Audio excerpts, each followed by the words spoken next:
चलिए okay keep quiet now class started here. तो last time D and F block was going on, लेकिन उसी का part है ये थोड़ा सा और। आपको लास्ट टाइम मैंने ना ऑक्सीडेशन स्टेट के बारे में बताया था और हम एक बात पे डिस्कशन ये कर रहे थे कि जितने भी D and F block elements होते हैं, आज हम डी ब्लॉक की बात करेंगे। ये शो वेरिएबल ऑक्सीडेशन स्टेट। पीछे किसी की आवाज ना आए। तो topic was going on variable oxidation state. उनकी स्टेट वेरिएबल होती है, जिसे कहते हैं ना स्टेट बदलने वाली। स्टेट फिक्स नहीं होती। तो उसके पीछे एक रीजन था। इनके लास्ट में दो सबशेल आते थे, एक एनएस और एक n-1 डी। यहाँ पे ना एनर्जी गैप स्मॉल था। देखिए यहाँ पे ना एनर्जी गैप स्मॉल था। देखिए सुनिए सब लोग, पता स्मॉल एनर्जी गैप से क्या होता है? एलिमेंट ना फ्री हो जाता है। वो इलेक्ट्रॉन यहां से भी लूज कर ले, यहां से भी कर ले, सारे लूज कर ले, उसके अंदर ये फ्रीडम डेवलप हो जाती है। देखो ऐसे मैं आपको छोटा सा एग्जांपल देता हूँ। लाइक हम मैग्नीज की बात करते हैं, एटॉमिक नंबर 25 है। अगर हम इसका कॉन्फ़िगरेशन लिखेंगे, लास्ट में आएगा 4s2 3d5। देखो ये इसका ns सबशेल है, ये इसका n-1d सबशेल है। देखो यहाँ पे दो सबशेल है, एक ns और एक n-1d।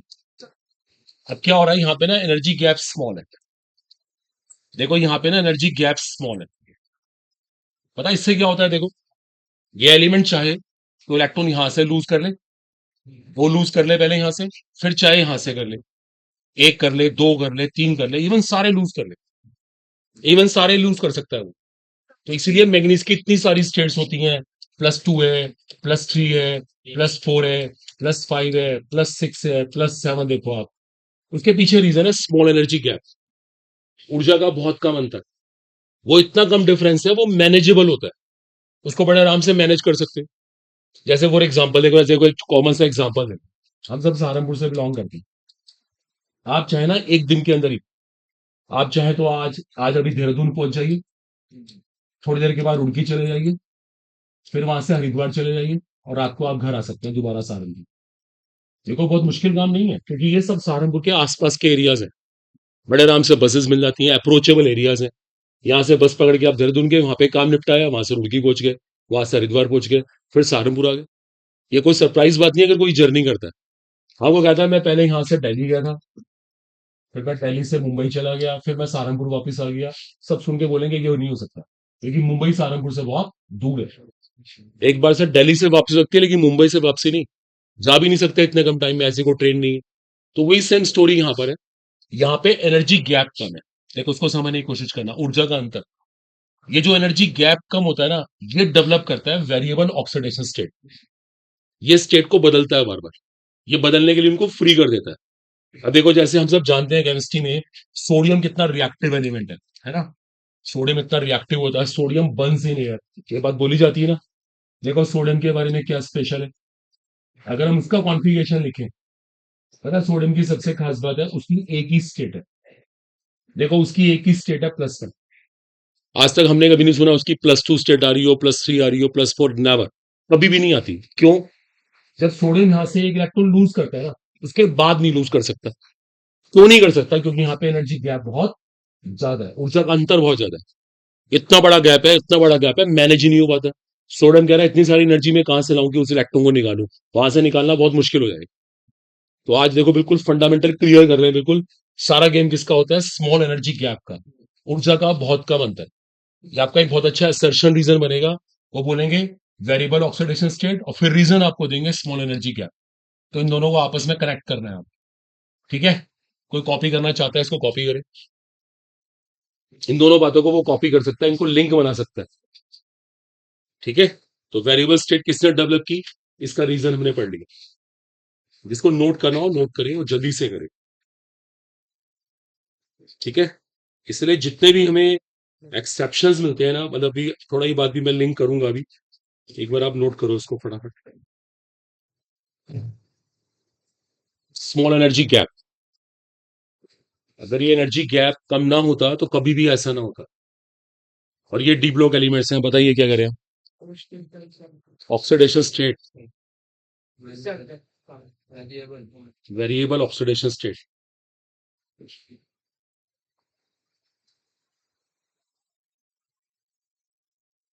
चलिए छोटी सी बात हमारी क्लियर हो गई कि वेरिएबल होने के पीछे रीजन क्या है। समवेयर स्मॉल एनर्जी गैप, जो ऊर्जा का बहुत कम अंतर है, वो रिस्पॉन्सिबल है यहाँ पर। इसलिए एलिमेंट को ना फ्रीडम मिल जाती है कि एलिमेंट कहीं से भी इलेक्ट्रॉन लूज करने के लिए फ्री है। ओके, डन हो गया।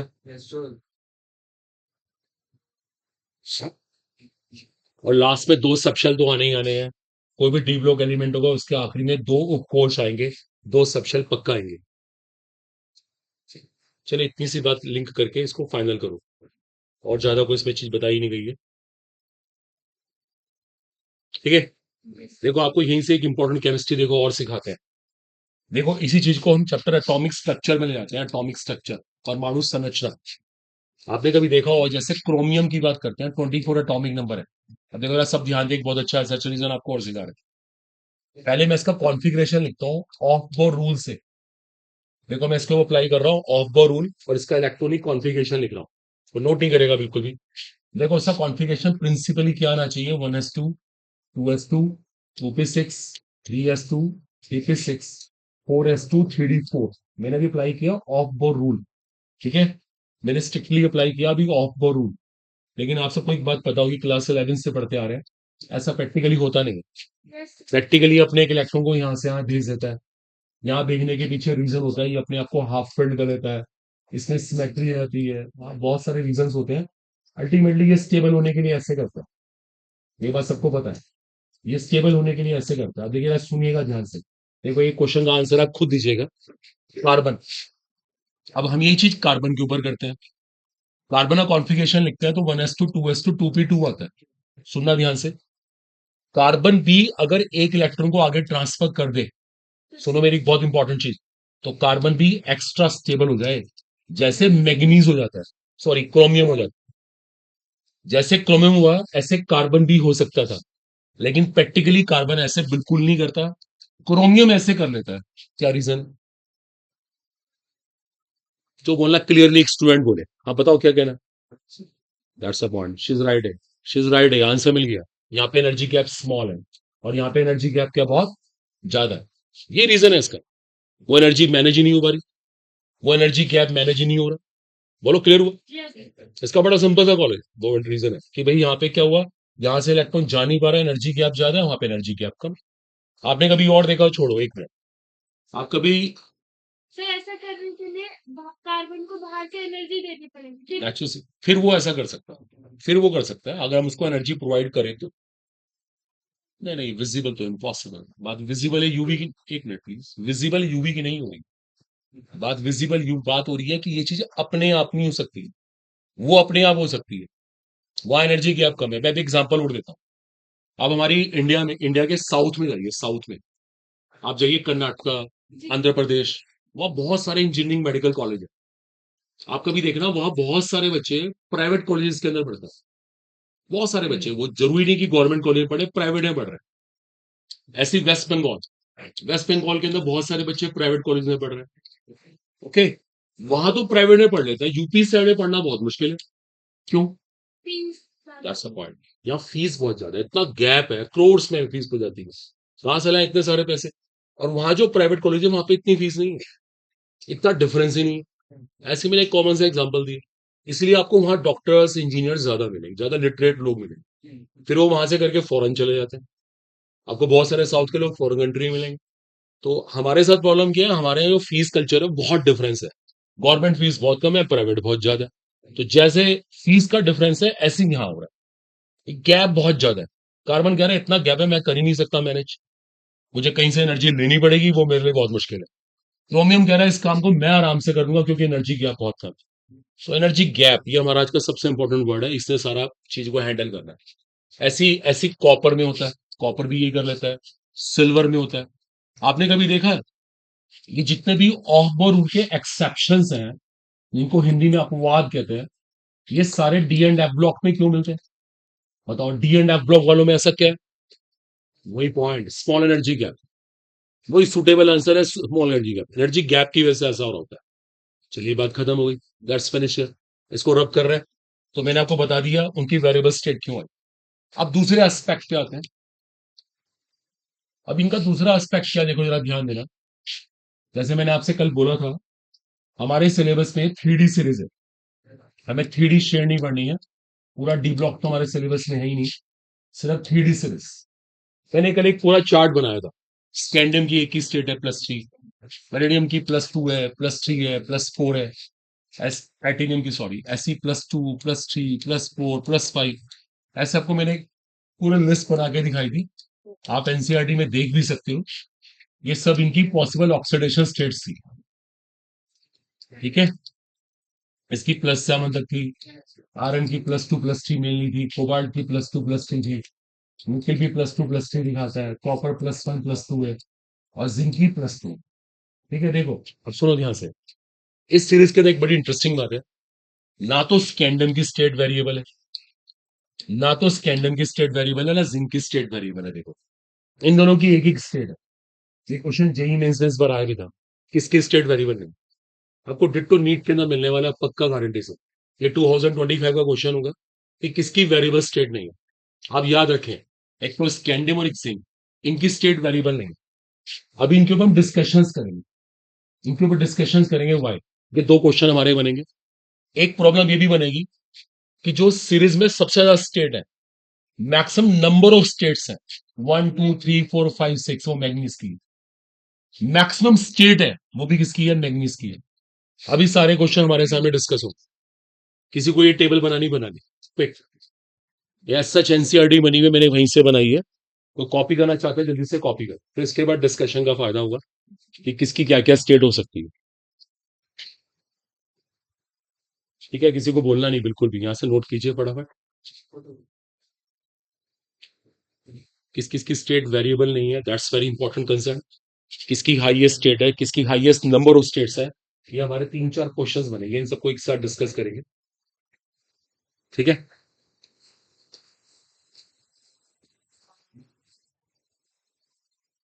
एक बार कॉपी कर लें जल्दी से, यही हमारे सिलेबस में एलिमेंट्स है, इन्हीं के बारे में डिस्कशन करना है।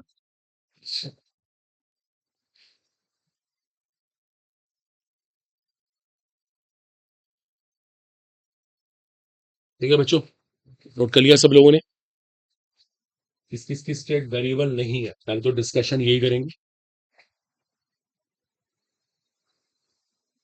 और फिर दूसरा क्वेश्चन हमारा ये बनेगा किसकी मैक्सिमम स्टेट है, किसकी मैक्सिमम नंबर ऑफ स्टेट्स हैं, या ऐसा क्यों है कि मैग्नीज के साथ ही ऐसा हो रहा है, तो थोड़ा सा ये भी फील करवाते हैं आपको ना। चलिए करिए स्टार्ट। देखो अब पहले लेक्चर शुरुआत करते हैं, स्कैंडियम की एक ही स्टेट क्यों है, ओनली वन ऑक्सीडेशन स्टेट। ठीक है, देखो इसके लिए चलिए चेक करते हैं स्कैंडियम का कॉन्फ़िगरेशन क्या है। देखिए स्कैंडियम के लास्ट में जो आता है वो 4s2 3d1 आता है, ये स्कैंडियम के लास्ट में कॉन्फ़िगरेशन में आता है रन। ठीक है, सब सुनते रहिएगा, बीच में किसी को इंटरप्ट नहीं कर रहा, यहाँ पे देखो सब। अब क्या होता है, देखो स्कैंडियम से पूछते हैं कि तुम्हें इलेक्ट्रॉन लूज करने तो कहाँ से करेंगे। स्कैंडियम बोलता है मैं यहाँ से तो बड़े आराम से कर लूंगा, ये मेरा आउटर मोस्ट शेल है, ये मेरा आउटर मोस्ट शेल है। स्कैंडियम कह रहा है मैं यहाँ से तो लूज करूंगा। अब क्वेश्चन है कि स्कैंडियम की मर्जी है, इसको लूज करे ना करे, वो कर भी सकता है, बिकॉज एनर्जी गैप कैसा है, स्मॉल। अब आप सोच के बताओ, सब दिमाग लगाओ, स्कैंडियम की मर्जी है लूज करे ना करे, क्या स्कैंडियम को लूज करना चाहिए? एक एक मिनट, कुछ लोग कह रहे हैं यस सर। अब उसका कोई प्रॉपर रीजन दो, बताओ, एक बच्चा बोले। आउटर मोस्ट शेल क्या, स्टेबिलिटी गेन करते हैं। कैसे स्टेबिलिटी आएगी, कैसे आएगी स्टेबिलिटी?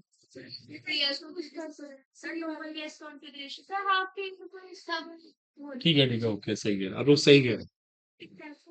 इससे कॉन्फ़िगरेशन ऑर्गन का गेन कर लिया, और ऑर्गन का मतलब होता है एक्स्ट्रा स्टेबल, फैक्ट है बिल्कुल, noble gas configuration, inert gas configuration, आप कुछ भी कर, अगर किसी ने ये कॉन्फ़िगरेशन गेन कर लिया तो नेचुरली उसकी स्टेबिलिटी बहुत बढ़ जाएगी। आ रहा है कुछ समझ?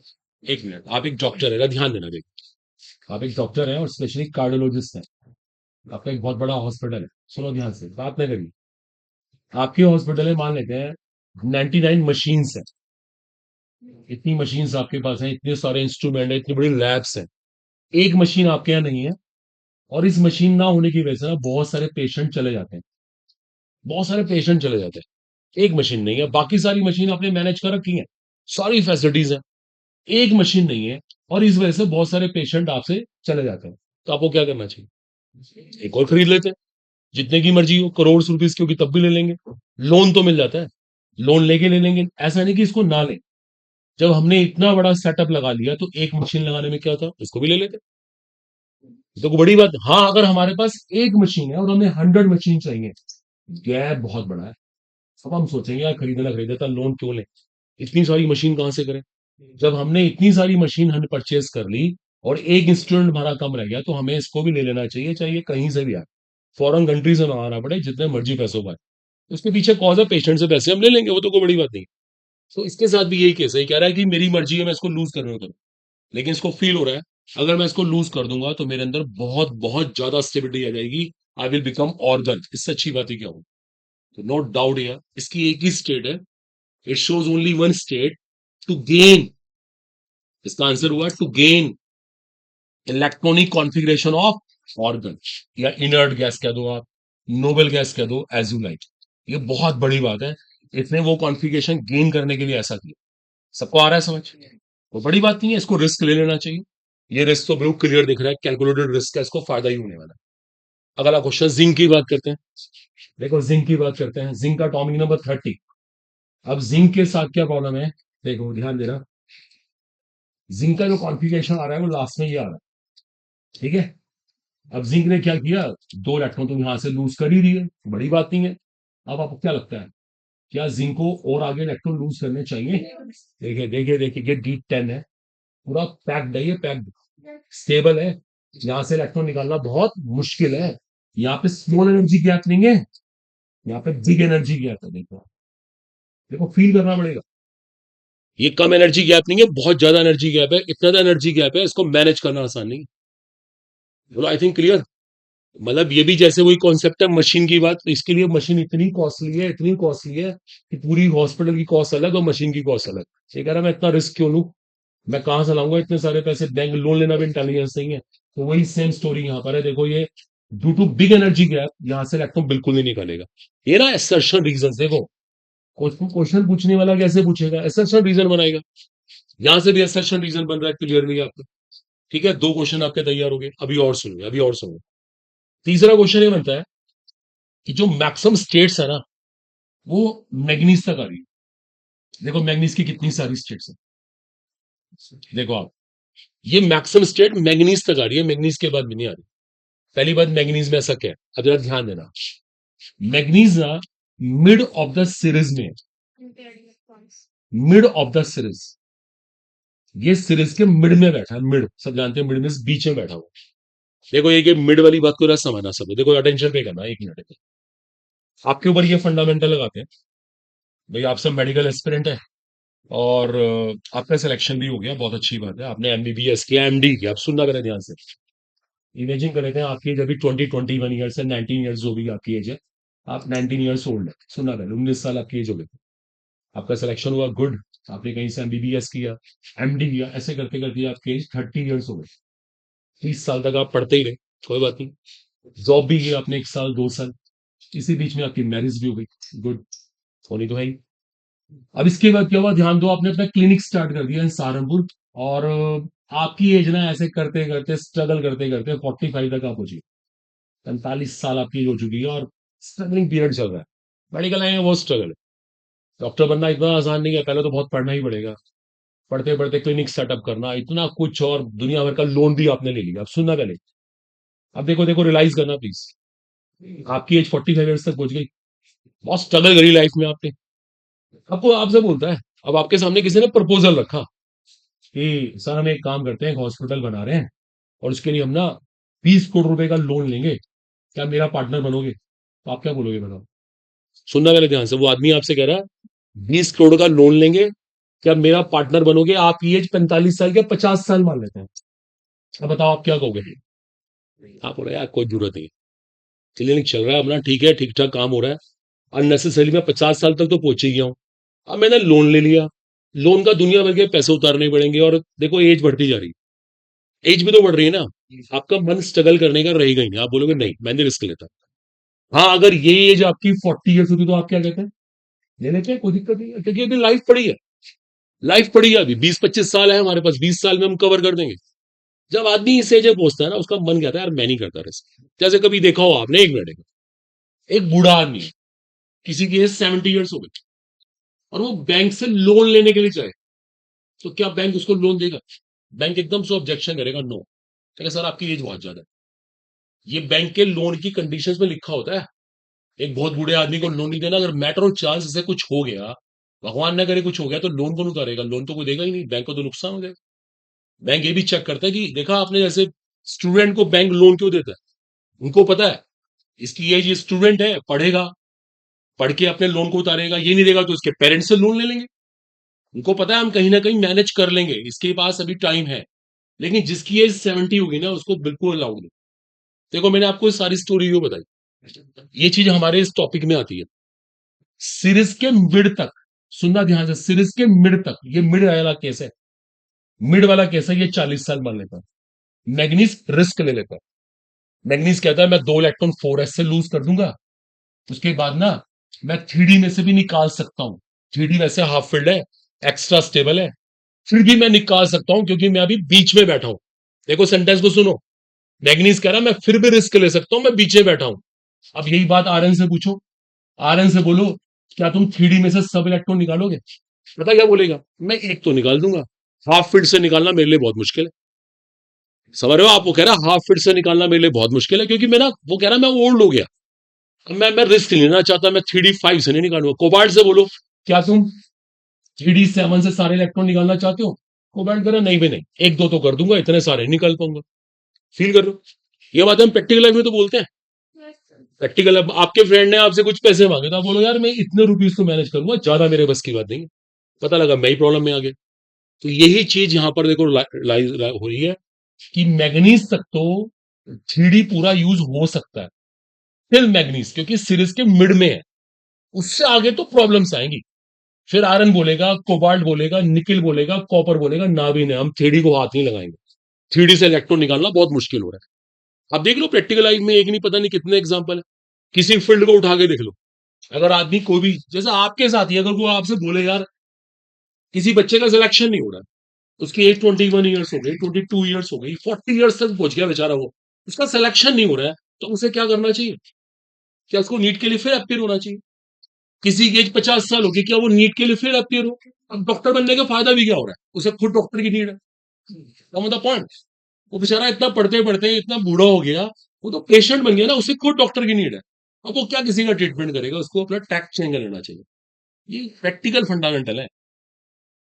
तो इन बातों को सिस्टमेटिकली लिखवाते हैं, यही हुआ। आप पहले स्कैंडियम वाला केस तो नोट करो, जिंक वाला केस नोट करो, ये मैं चीजें हटा देता हूँ। तो ये ध्यान रखना, लाइफ में रिस्क लेने का भी एक टाइम होता है। अब ये नहीं कि कॉन्टिन्यूस बच्चे बातें नहीं, इसको नोट करो। स्कैंडियम वाला केस तो क्लियरली बोर्ड पे लिखा है, क्योंकि उसने इनर्ट गैस कॉन्फिगरेशन गेन कर लिया था। और जिंक वाला केस भी क्लियर लिखा, big energy gap, big energy gap. फिर मैग्नीज आपको लिखवा देते हैं, मैग्नीज के बारे में लिखवा सकते हैं।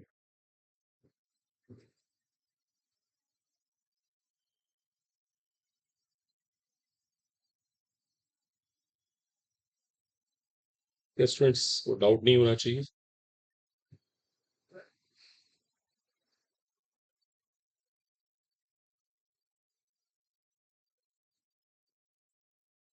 अच्छा, किसी को बोलना नहीं है, नोट करिए फटाफट।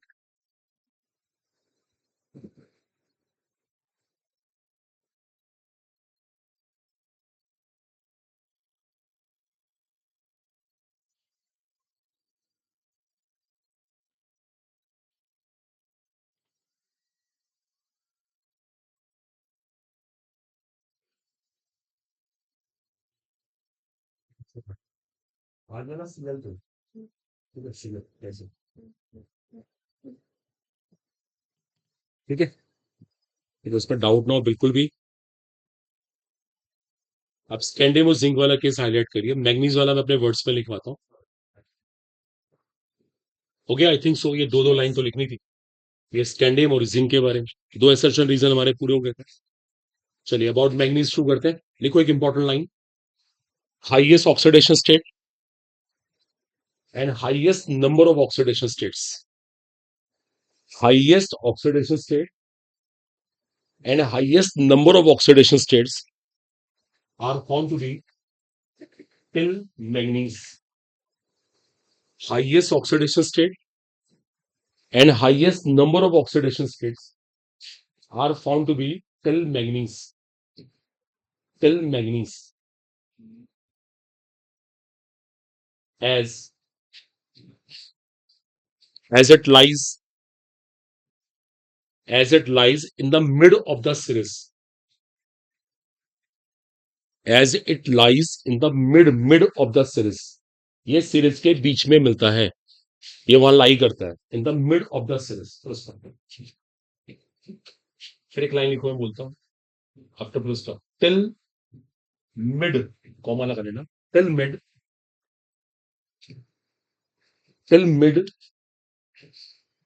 an element can take risk, an element can take risk, ये वर्ड बोल देते हैं, till mid an element can take risk to use its 3D as a whole. Till mid an element can take risk to use its 3D as a whole. बस इतना सा करना, full stop लगा दूंगा। अब इसको पढ़ के देखो मैं क्या बोला मैंने।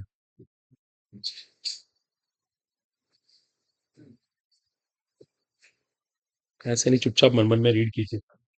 highest oxidation state and the highest number of oxidation states are found to be till manganese, because it lies in the middle of the series and till mid an element can take risk to lose its 3D as a whole, to use its 3D as a whole, वो अपने पूरे 3D का इस्तेमाल कर सकता है। मैंने बोला ना, अगर आप अपनी लाइफ के मिड तक है ना, तो आपकी फैमिली आपके साथ रिस्क ले लेगी। आपको हॉस्पिटल बनाना हो, आपकी फैमिली के पास कुछ लैंड है, वो जमीन बेच देगी अपनी, कोई बात नहीं, बना लेगा हॉस्पिटल। उनको पता है ना कि अभी पूरी लाइफ पड़ी है, हम इतने पैसे कमा लेंगे, जमीन दुनिया भरी खरीद लेंगे। लेकिन जिसकी एज बहुत ज्यादा हो गई, उसके साथ उसकी फैमिली भी मना कर देगी। ये तो वेल नोन सी बात है, आप जानते हैं। तो मैंने आपको रियलाइज करवा दिया, आपको डाउट नहीं होना चाहिए किस किसकी वेरिएबल स्टेट क्या क्या है, सब चीजें आपके सामने ओपन है, ठीक है। ज्यादा कम पहुंच गए, अगले स्टेप पे आते हैं, नेक्स्ट स्टेप, नेक्स्ट पार्ट। फिर एक लाइन लिखनी पड़ेगी, ऐसे मैं बोल देता हूँ, चलो। लाइक ट्रांजिशन एलिमेंट्स, ऐसे लिखिएगा शॉर्ट में, transition elements, non transition elements also show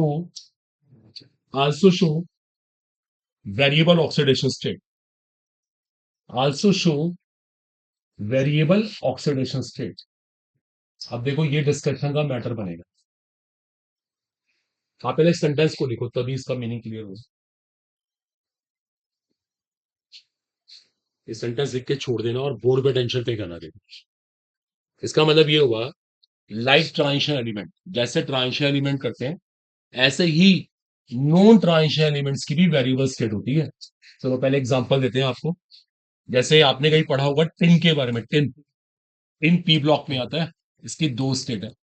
देखो आप, सरप्राइज, इंडियम पी ब्लॉक में आता है, उसकी भी दो स्टेट है। देखो वेरिएबल स्टेट इनकी भी है ना। गैलियम पी ब्लॉक में आता है, दो स्टेट है। देखो आप, बिस्मथ की दो स्टेट है, ये पी ब्लॉक में है। कहने का मतलब पता है क्या, देखो सुनो मैं क्या कहना चाहता हूं, ये तो ट्रांजिशन नहीं है, ये तो ट्रांजिशन नहीं है, इनकी भी वेरिएबल स्टेट है। अब इनकी वेरिएबल स्टेट क्यों है, question is that, it is due to, very good very good, देखो एक स्टूडेंट ने सही बोला, इनर्ट पेयर इफेक्ट। देखो इसका रीजन अलग है, इनकी वेरिएबल स्टेट होने का रीजन अलग है, इनका रीजन एनर्जी गैप नहीं है, इनर्ट पेयर इफेक्ट। आप समझ पा रहे हो, यहाँ पे एनर्जी गैप का रीजन नहीं है, यहाँ पे इनर्ट पेयर इफेक्ट, अक्रिय युग्म प्रभाव। हम पी ब्लॉक में पढ़ के आए हैं बहुत पूर्व, हमने एक आर्टिकल सीखा हुआ ऑलरेडी, देखो। तो ये आप वहां से जाके ब्रश अप करो, अगर को भूल गया आप में से, चलो भाई एक डिस्कशन ये भी पूरा, ये भी कॉपी करो सब। इस पूरे चैप्टर में ना असर्शन रीजंस दुनिया भर के, एक नहीं पता नहीं कितने सारे असर्शन रीजंस बनते हैं।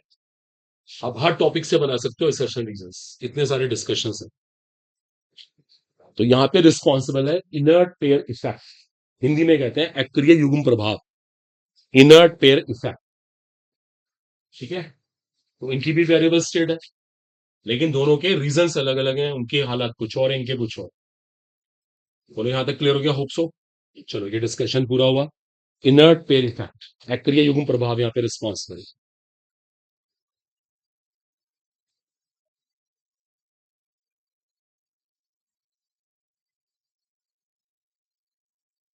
पहले बच्चे यहाँ पे क्लियर हो गया होप सो।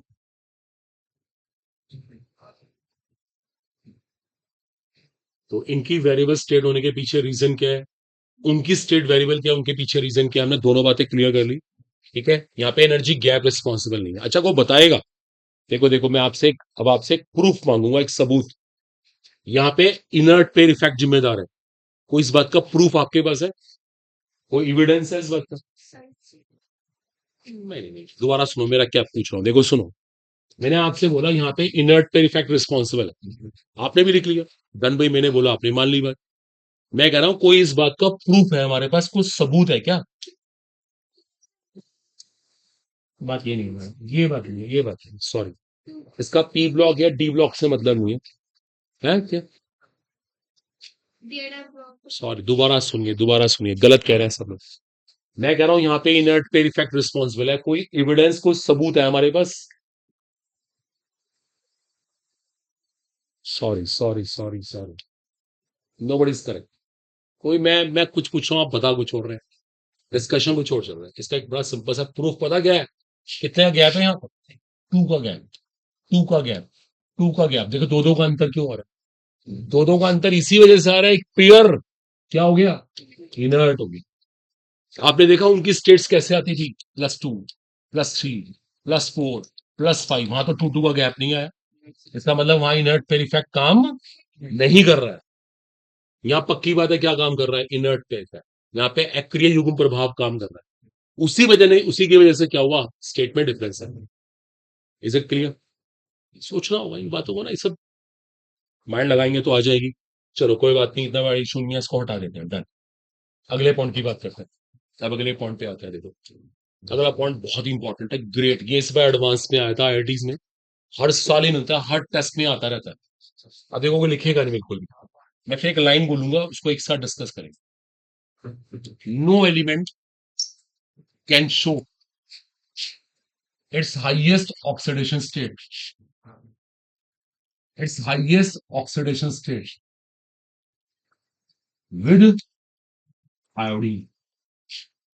देखो मेरा सेंटेंस को सुनो आप पहले, बाद में कॉपी करेंगे।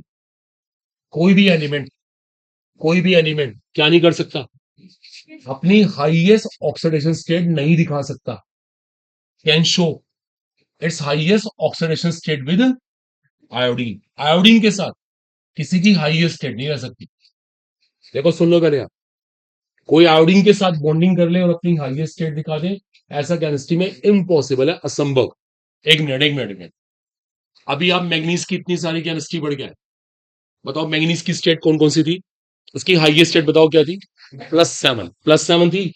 आपको केमिस्ट्री में कभी भी ना MnI7 नहीं मिलेगा, this compound does not exist, does not exist. बताओ क्रोमियम की हाईएस्ट स्टेट क्या थी? +6। आपको केमिस्ट्री में कभी ये वाला कंपाउंड नहीं मिलने, इम्पॉसिबल। आयरन की हाईएस्ट स्टेट क्या थी? +3। आपको कभी ये वाला कंपाउंड नहीं मिलने का। देखो हाईएस्ट स्टेट देख लो आप किसी की भी, और उसके कोरस्पॉन्डिंग कभी आपको आयोडाइड मिल ही नहीं सकता। ये जिनके आगे मैं क्रॉस लगा रहा हूं ना, इनमें से एक भी कंपाउंड एग्जिस्ट नहीं करता, कभी किसी बुक में नहीं मिलेगा इनके बारे में कोई लेक्चर। ये कंपाउंड कभी होते ही नहीं है, कभी भी नहीं हो सकते। Highest state corresponding compound exist कर ही नहीं सकता ये लोग। और लिख सकता हूं ऐसे एग्जाम्पल में, बस जो भी हाईएस्ट स्टेट है ना, उससे कोरस्पॉन्डिंग कंपाउंड बनाओ और यहाँ पे कैंसिल कर दो, बन नहीं सकता। अब सवाल है क्यों आयोडीन के साथ हाईएस्ट स्टेट किसी की क्यों नहीं आती है? देखो सुनो आप, ऐसे 3 स्पीशी हैं, जस्ट आयोडीन ही नहीं है। एक तो आयोडाइड, एक साइनाइड और एक हाइड्राइड। अभी कोई लिखेगा नहीं, इनके साथ कोई अपनी हाईएस्ट स्टेट नहीं दिखा सकता, इम्पॉसिबल है। 3 चीजें ऐसी हैं, बताओ इन तीनों में क्या खास बात है? एक तो ये सिंगल बॉन्ड है, फिर क्या हो गया? एक ही से काम एक उनको बोल रहे तो स्टेरिक हिंड्रेंस ज्यादा हो जाएगी। नहीं मैडम, ये रीजन नहीं, इसको अपना अपडेट पूरा करने के लिए एक इलेक्ट्रॉन चाहिए। बात वो नहीं है मैडम। मैग्नीज 7 बार बॉन्डिंग कर ले आयोडीन से, क्या दिक्कत है? क्रोमियम कर ले। देखो आप जो कह रहे हो ना, वो फैक्टर यहाँ पे नहीं काम कर रहा। कॉपर को 2 बार तो बॉन्डिंग करनी है, 2 बार में क्या स्टीरिक फैक्टर? कॉपर को 2 ही बार तो बॉन्डिंग करनी है, 2 में क्या स्टीरिक फैक्टर? सॉरी सॉरी, दोबारा सुनो मेरा क्वेश्चन, दोबारा सुनो। इन तीन एक मिनट, इन तीनों के साथ कोई अपनी हाईएस्ट स्टेट दिखा नहीं सकता, ये इम्पॉसिबल है। ऐसा क्या है इन तीनों के साथ, इनके साथ हाईएस्ट स्टेट नहीं दिखाई जाती?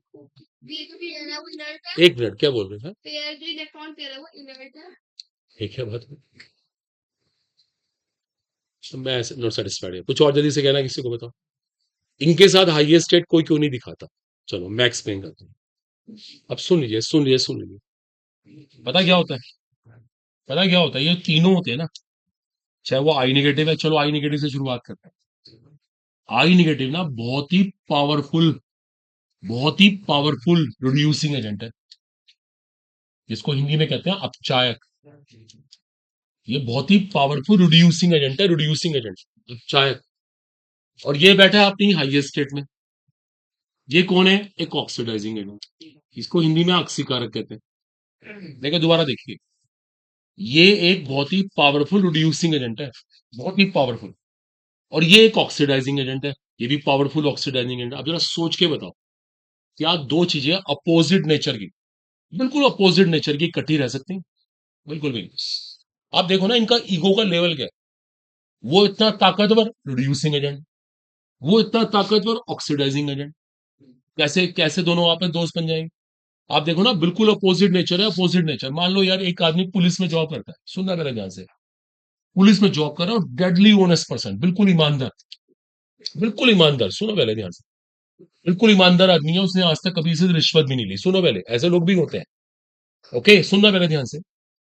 अब एक पॉलिटिशियन है, उसने दुनिया भर के गलत काम किए हुए हैं, दुनिया भर के केसेस चल रहे हैं, क्या ये दोस्त बन सकते हैं?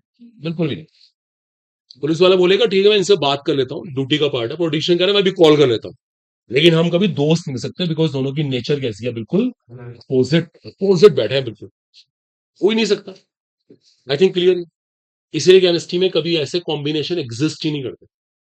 यही प्रॉब्लम साइनाइड के साथ है। अगर आपको थोड़ा बहुत, ये तो आपने कहीं पढ़ा नहीं होगा, इन दोनों की नेचर एक जैसी होती है। इसको सूडो हेलाइड कहते हैं, सूडो हेलाइड। ये इसका करेक्टर आयोडाइड से मैच करता है, ये भी ऐसे ही करता है। और ये भी पावरफुल रिड्यूसिंग एजेंट है। तो आगे से याद रखना, अगर इन तीनों से किसी ने बॉन्डिंग की, एक शर्त पे करेगा, अपनी हाईएस्ट स्टेट नहीं दिखाएगा। सोच के देखो, ये हाईएस्ट स्टेट को अलाउड ही नहीं करेंगे ना, ये हाईएस्ट स्टेट को अलाउड ही नहीं करेंगे। जैसे एक छोटा एग्जांपल लेते हैं, ऐसे पॉलिटिक्स से जोड़ लेते हैं, देखिए पॉलिटिक्स एकदम आएगा समझ। एक मिनट, इमरान मसूद किस पार्टी में है? कांग्रेस। एक मिनट सुन लो, पहले आपने कांग्रेस पार्टी ज्वाइन कर ली, सुनो पहले ध्यान से, बात को सुनना, बोलना नहीं है। आज आपने क्या करा, घंटा करे, बहुत सारे लोगों को इकट्ठा करा, पैसे वैसे बांटे, आपने कांग्रेस पार्टी ज्वाइन कर ली। अब इमरान मसूद नेचुरली आपसे मिलेगा भी, सहारनपुर का एमपी आपसे मिलने जरूर आएगा। और आप इमरान मसूद से बोलोगे ऐसा है, अब तुम पार्टी से हट जाओ, हम बन गए डॉन, हम है पार्टी के सुप्रीम। पॉसिबल है? आपको हवा भी नहीं आएगी, उस शाम तक आपको लेटर मिल जाएगा, पार्टी से निकाल भी दिया। बोलोगा नहीं? बोलेगा मेरे सामने कैसे? समझो ना आप, देखो यही तो ईगो की डेफिनेशन होती है। वो अपने सामने कैसे किसी को टॉलरेट कर लेंगे? अभी तुमने पार्टी ज्वाइन करनी है, कुछ घंटे भी नहीं हुए, वो कह रहा है मैं सालों से काम कर रहा हूं, तुम कैसे मेरे सामने स्टैंड कर दोगे?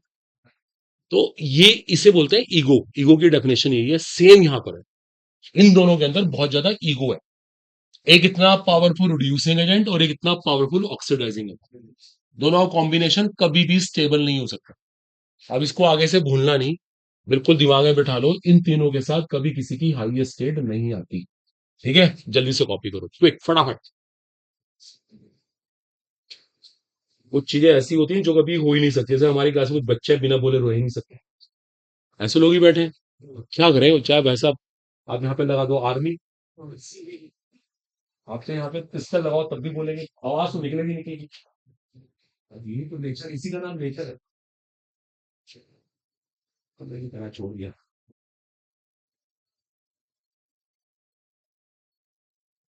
चले कोई बात नहीं। तो कभी भी इन तीनों के साथ हाईएस्ट स्टेट नहीं आती। ठीक है बच्चों, इसको दिमाग में बिल्कुल सेट कर लो, बहुत एमसीक्यूज आते हैं इसके ऊपर। अभी देखो आपको एक कॉलम कराएंगे, इसके ऊपर अभी न्यूमेरिकल आया एडवांस में, इस साल एडवांस में क्वेश्चन आया हुआ है इसके ऊपर। इसको ना प्रॉपर हिंदी में, ये नहीं इंग्लिश में डिट्टो आप ऐसे रट रहे हैं, रटना वटना कोई कंपटीशन नहीं। आपके पास आइडियाज होने चाहिए। उंगलियों पे कर लो कि इन तीनों के साथ कोई अपनी हाईएस्ट स्टेट नहीं दिखा सकता। ये स्टेटमेंट ऐसे 3-4 बार बोलोगे, आपको याद हो जाएगा। मान लो आप में से किसी ने बीजेपी पार्टी ज्वाइन कर ली, छोड़ो इमरान मसूद, हम तो और ऊपर जाएंगे। आपने बीजेपी ज्वाइन किया, आपने मोदी को चैलेंज कर दिया, मोदी के बारे में स्पीचें बोलना शुरू कर दिया, तो अलाउड है। आपको भी हवा नहीं आएगी, आपको तो उसी टाइम मिल जाएगा लेटर। तो कहने का मतलब ये होता है कि कुछ चीजें प्रैक्टिकल लाइफ में नहीं। आपने सपा ज्वाइन कर ली, ये लो चेंज कर लिया अपना टेस्ट, अब आपने अखिलेश को चैलेंज कर दिया। पॉसिबल है क्या? ये पार्टी के हेड्स हैं, ये कहते हैं पार्टी हम ही तो चला रहे हैं और तुम हमें, ऐसे राहुल गांधी को चैलेंज करो, कह रहे मैं प्राइम मिनिस्टर बनूंगा, आपने कहा मुझे बनना है पीएम, राहुल कह रहा मैं तो बन नहीं पा रहा हूँ, तुम मेरे चक्कर में बढ़ रहे हो। कहने का मतलब है कि अलाउड नहीं है। छोड़िए मैडम, छोड़िए। देख, जैन को भी बच्चे पिक्चर बहुत पसंद है। काम करिए, काम बोलिएगा, समझाने के लिए था बस। अब अपने अप्लाई करो, आप क्या कर रहे हैं? आई थिंक क्लियर हो गया। इट्स ओके, इसको रब कर रहे हैं। अब देखो छोटी सी एप्लीकेशन करते हैं इसके ऊपर। आप मुझे एक इक्वेशन लिखकर दिखाओ, इस इक्वेशन को complete as well as balance करना। सपोज करो आपसे किसी ने बोला इस इक्वेशन में क्या बनेगा, चलो आप इसे मुझे कंप्लीट करके दिखाओ जल्दी। चुपचाप प्लीज मैडम, रिटर्न में, रिटर्न में किसी को बोलना नहीं है, ऐसे रिटर्न में दिखाओ जो करना है। और इक्वेशन है complete as well as balance होनी चाहिए, नॉर्मली बैलेंसिंग इज नेसेसरी है। Equation must be complete as well as balance. Copper sulphate potassium iodide से क्या बनाएगा, क्वेश्चन जो भी करेगा मेरे को दिखाइएगा। इक्वेशन कंप्लीट भी हो एज वेल एज बैलेंस भी हो, condition is this, copper sulphate plus potassium iodide, equation must be complete as well as balance.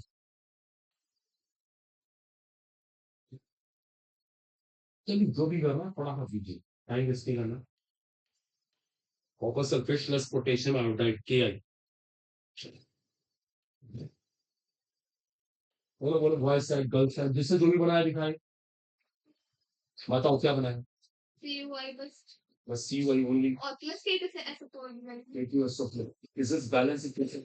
Balance सभी कर रहते हैं। मतलब स्टेटमेंट पूरा कीजिएगा, छोड़िए मत पेशेंट को बीच में। चलिए हो गया होगा आई थिंक सो। चलो देखो अब मैं करता हूँ, टाइम वेस्ट नहीं करते, हमें आगे पूरा भी करना है बहुत सारा काम। देखिए सुनिए, पहले हम कराते हैं डबल डिस्प्लेसमेंट रिएक्शन, प्रतिस्थापन अभिक्रिया। देखिए स्टूडेंट्स, अभी कोई कॉपी नहीं करेगा, अभी बात पूरी नहीं है। लो मैंने यहाँ तक बैलेंस कर दिया, तो सुनना पहले, एक मिनट रिलैक्स करो। मैंने कुछ नहीं करा, डिस्प्लेसमेंट कर दिया, जहां पे आई था वहां पे SO4 आ गया, जहां पे SO4 था वहां आई चला गया, सिंपल डबल डिस्प्लेसमेंट। अब सुनो एक बड़ी इंपॉर्टेंट चीज, क्या ये एग्जिस्ट करेगा? अभी हम पढ़ के आए हैं, आई के साथ कभी कोई अपनी हाईएस्ट स्टेट दिखा नहीं सकता। With iodine no element can show the highest state, और कॉपर अपनी हाईएस्ट स्टेट दिखा रहा है। एक कंपाउंड टूटेगा, देखो सुन लो, ये टूटेगा, देखो टूट गया, ये टूटेगा पक्का। अभी सुन लेना पहले, मैं इसको बैलेंस भी कर लेता हूँ। देखो आपने देखा मैंने क्या किया, मैंने क्यूप्रिक का क्यूप्रस बना दिया। आयोडीन कह रहा मुझे अब कोई दिक्कत नहीं है, अपनी लोअर स्टेट दिखा दो, प्लस माने मुझे कोई दिक्कत नहीं है, +2 में दिक्कत थी। अब मैं क्या कर रहा हूँ, इसको 2 से मल्टीप्लाई करके पूरी इक्वेशन को जोड़ देते हैं, इससे ये CuIT यहां से कट जाएगा। देखो फाइनल आंसर ये आया, इस इक्वेशन का फाइनल आंसर ये आया। तभी आपने इसको हिंदी मीडियम में किया भी होगा, होप्स तो आपके नोट्स में ये इक्वेशन हो। देखो ये बना, ये फाइनल आंसर आ गया। ये बहुत ही काम की इक्वेशन है। अभी और सुनना, बहुत सारी केमिस्ट्री यहाँ पर है। आपको पता है जो आयोडीन है, आयोडीन सबको पता है गैस होती है, किस कलर की होती है? इसका कलर किसी को याद है? वॉयलेट का, वॉयलेट बैंगनी रंग की गैस होती है। और एक और इंपॉर्टेंट चीज है CuI, इसको बोलते हैं क्यूप्रस आयोडाइड। पता है जितने भी क्यूप्रस सॉल्ट होते हैं ना, सारे के सारे प्रेसिपिटेट होते हैं। आपने कभी सुना हो क्यूप्रस सॉल्ट सब पीपीटी होते हैं? क्यूप्रस सॉल्ट पीपीटी इसलिए होते हैं क्योंकि क्यूप्रस के लास्ट में 3D10 आता है, और D10 क्या करता है, पुअर स्क्रीनिंग करता है, और पुअर स्क्रीनिंग से इसका साइज बहुत स्मॉल हो जाता है। अकॉर्डिंग टू फजांस रूल, अगर आप फजांस रूल अप्लाई करें, इसके पास सिग्निफिकेंट कोवलेंट करेक्टर होता है, hence this compound is red brown precipitate, ये रेड ब्राउन प्रेसिपिटेट है, red orange precipitate, sorry not red brown है, it's a red orange precipitate. तो ये रेड ऑरेंज पीपीटी होता है। ओके, तो ये भी इसी क्वेश्चन के बारे में नोट कर लें, it will help you lot है।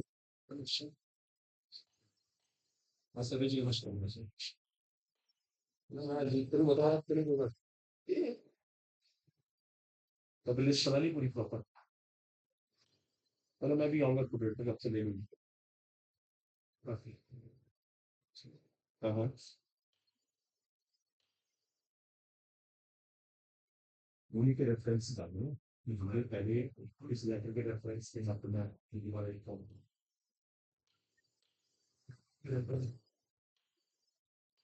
एक बार जैसे आपने जो जो पुराने उसके कि भाई इस डेट में पहले से ही सारे बताया था, और सोल्यूशन निकला इसलिए हम सेव करें पूरा फिर नहीं बनाते, मैं उसके बाद आज करके करवा दूँ।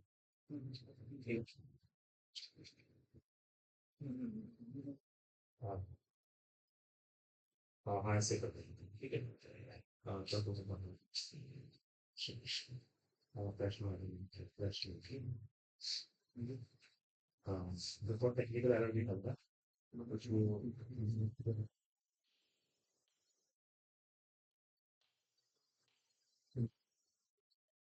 तेरा सबमिट बटा फिर नेचुरल एक इसी को कर लेंगे ऐसे ही। अगर कुछ पे आसान है तो बता रही तो कुछ भी बता रहा है ऐसे तो हाँ हाँ हाँ हाँ, ठीक है तो रेडी मैं ले लूँगा अच्छी बस मेरी क्लास अभी मैं देखता हूँ बस ये से आता हूँ। मैं लीव वैसे मैं लीव करूँगा, आज लीव करूँगा। बात कर लूँगी फ्री होकर देखता हूँ क्या अभी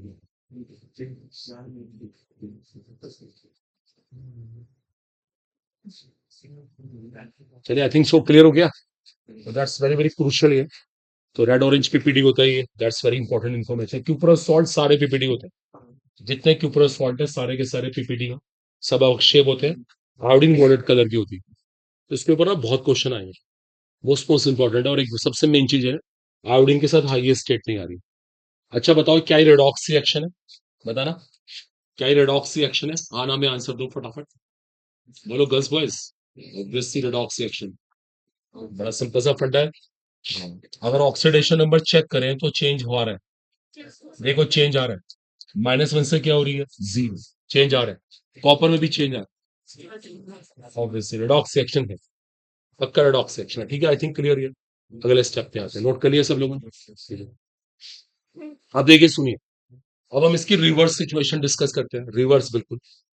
जैसे अभी हमने बात की कि कोई भी एलिमेंट अपनी हाईएस्ट स्टेट नहीं दिखाएगा आयोडीन के साथ, साइनाइड के साथ, हाइड्राइड के साथ। अब रिवर्स सिचुएशन, रिवर्स सिचुएशन ये है, an element can show, an element can show its highest oxidation state, its highest oxidation state, its highest oxidation state with fluorine and oxygen,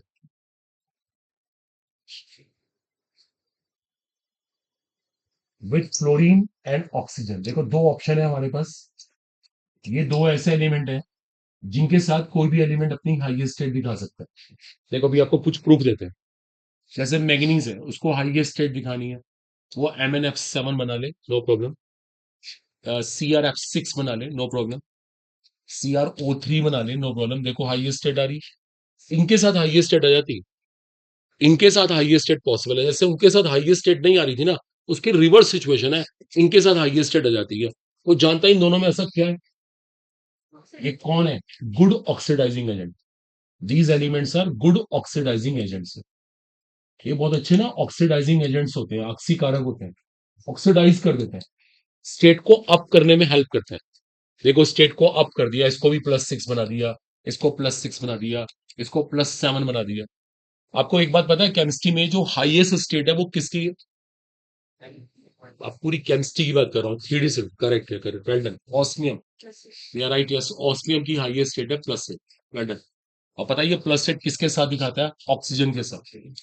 देखो ये भी हमारी बात को सपोर्ट करता है, देखो सपोर्टिंग फैक्टर है यहाँ पर ये।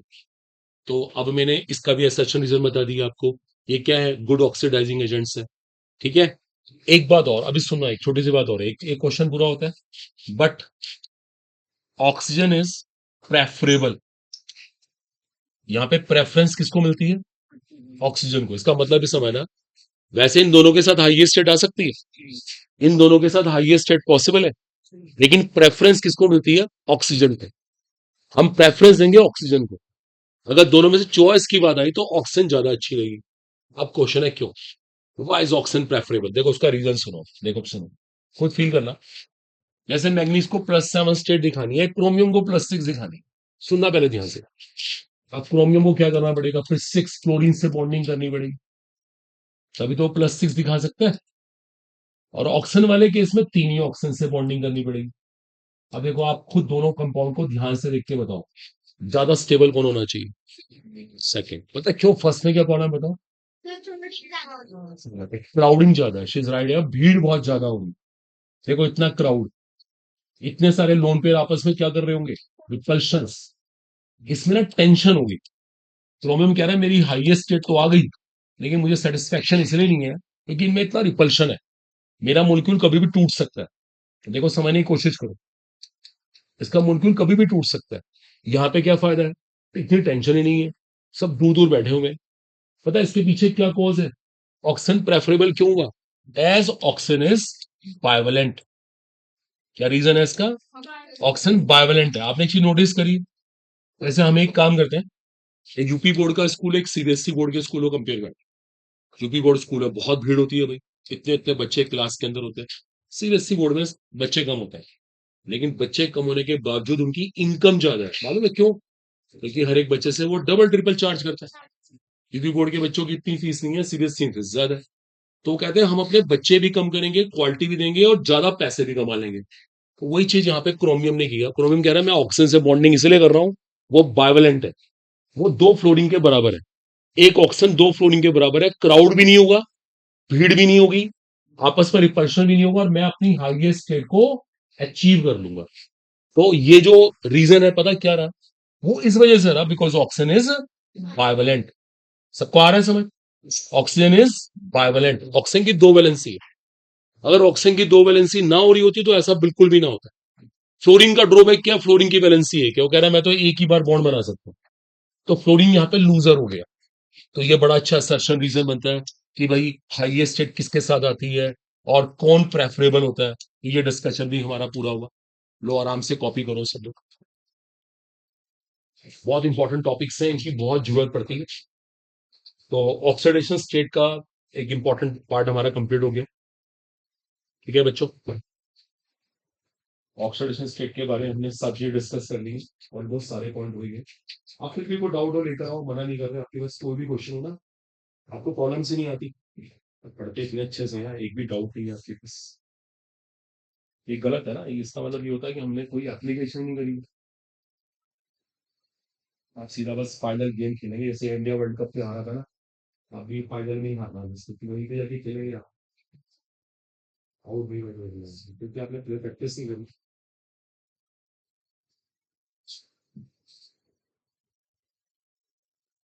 तो ऑक्सीडेशन स्टेट का डिस्कशन हमारा कंप्लीट है, सीधा अपने आंसर भी लेकिन कुछ और बहुत सारे मतलब ये नहीं आते।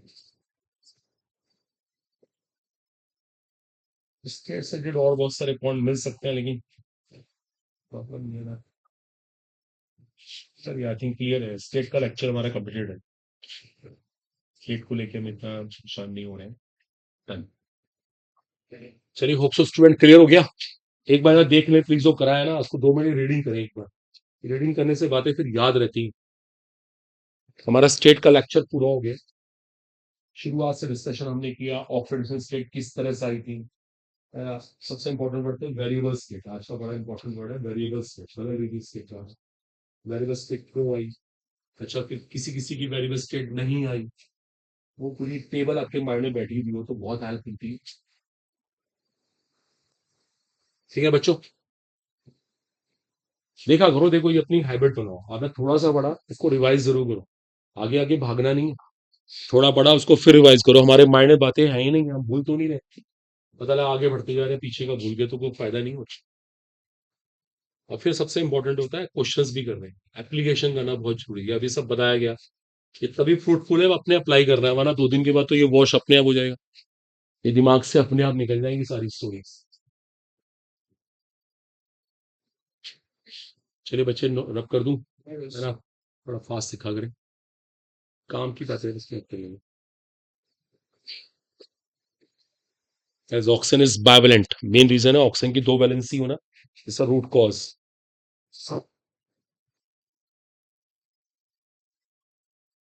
ओके जी, ठीक है, डन है। ठीक है स्टूडेंट्स, तो चलो वेल, इतना हो गया sufficient. Next article is now here. अब नेक्स्ट फिजिकल प्रॉपर्टीज, एक्चुअली हम पढ़ ही रहे हैं फिजिकल प्रॉपर्टीज सो फार। हमने 4 प्रॉपर्टीज फिनिश की है। कलर की बात हमने कर ली थी, कॉम्प्लेक्सेस बनने की बात हमने की थी, एक पॉइंट आया था रिगार्डिंग मैग्नेटिक प्रॉपर्टीज, वो भी हो गया था, और आज ये भी हो गया। अब हमारी नेक्स्ट फिजिकल प्रॉपर्टी है मेल्टिंग पॉइंट, इसको हिंदी में गलनांक कहते हैं, गलनांक। बस मेल्टिंग पॉइंट लिखकर छोड़ दीजिए। मेल्टिंग पॉइंट हिंदी में कहते हैं गलनांक। हर मेटल का अपना एक मेल्टिंग पॉइंट होता है, तो नेचुरली हम मेल्टिंग पॉइंट की बात करेंगे। अब सब रुक जाना, बस इसको लिख के छोड़ो। अब एक बड़ी फेमस लाइन है, इंपॉर्टेंट लाइन है, ट्रांजिशन एलिमेंट्स एग्जिबिट, एग्जिबिट कहते हैं, शो कहते हैं, आप एग्जिबिट हाई मेल्टिंग पॉइंट।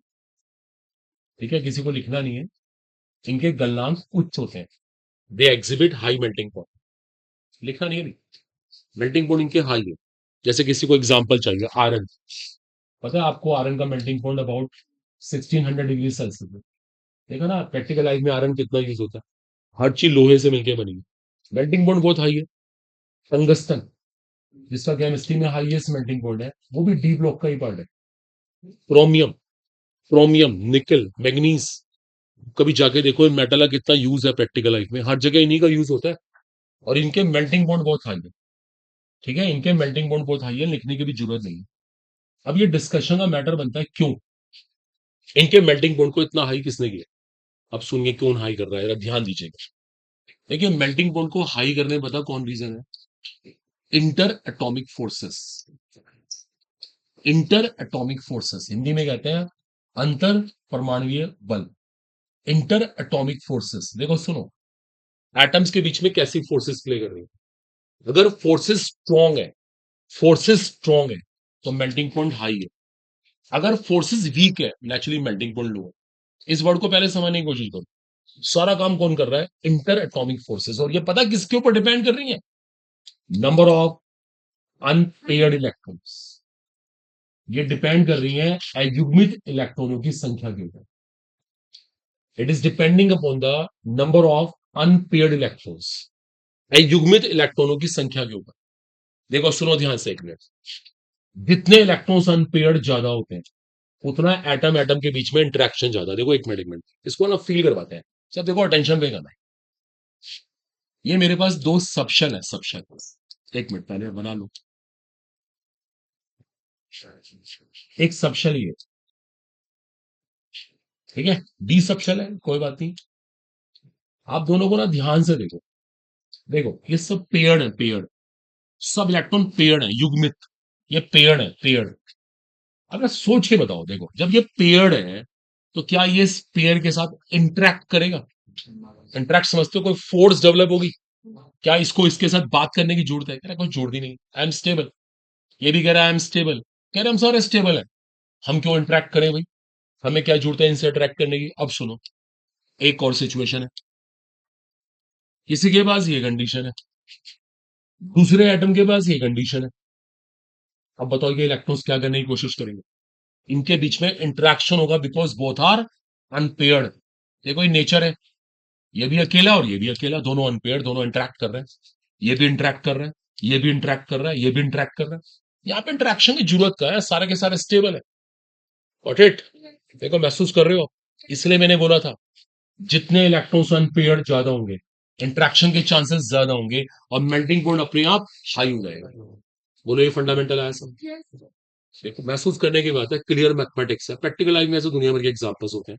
आप सुनो, देखो जैसे हमारा सिलेबस 3D सीरीज का है, तो 3D सीरीज में जो हाईएस्ट मेल्टिंग पॉइंट है पता है किसका है, क्रोमियम, क्योंकि क्रोमियम के पास 6 इलेक्ट्रॉन अनपेयर्ड है, तो इतने अनपेयर्ड किसी के पास नहीं। इतने अनपेयर्ड किसी के पास है ही नहीं। देख लो आप, मैं 3D सीरीज तो पूरी की पूरी आपको याद है, किसी को भी बना के चेक कर लो, इतने अनपेयर्ड किसी के पास नहीं आएंगे जितने इलेक्ट्रॉन्स अनपेयर्ड ज्यादा क्रोमियम के पास है। क्रोमियम, आपको एक बात पता है, जैसे ये आपने कभी देखा हो, जैसे बाइक है, स्कूटर है, जो इनके हैंडल्स बनते हैं, हैंडल्स, देखो ना कितना हार्ड मेटल होता है। वो आयरन नहीं होता, वो ऐसी मेटल होती है, क्रोमियम, निकल। क्यों? ये मेटल ना चमकती नहीं है, शाइन भी करती है और बहुत हार्ड होती है। देखो कितना हाई मेल्टिंग पॉइंट। तो नेचुरल सी बात है, मतलब इनको प्रैक्टिकल आगे बहुत यूटिलाइजेशन भी है। चलो ये बात तो कोई इतनी बड़ी चीज नहीं है। ये आपको याद रखना, हाईएस्ट मेल्टिंग पॉइंट है इसका। ठीक है, अभी किसी को लिखना नहीं, किसी को नोट नहीं करना। अच्छा, सबसे कम मेल्टिंग पॉइंट किसका होगा 3D सीरीज में, बता सकते हो? Very good, zinc. जिंक का सबसे कम, क्यों? सर फील्ड है। हाँ, वो फील्ड है। जिंक की सिचुएशन तो ये वाली है। जिंक कह रहा है हमें जरूरत क्या है, जिंक कह रहा है कि हमें जरूरत क्या है, हम किसी के साथ इंटरेक्ट करें। सब समझ पा रहे हो? देखो जिंक का लीस्ट मेल्टिंग पॉइंट मिलेगा, लीस्ट, सबसे कम। बच्चे एग्री हो गए? पीछे वॉइस क्लियर हुआ? देखो आज की थ्योरी में ना, अब जो आगे का लेक्चर है, हमें ऐसी बातों को दिमाग में सेट करना पड़ेगा।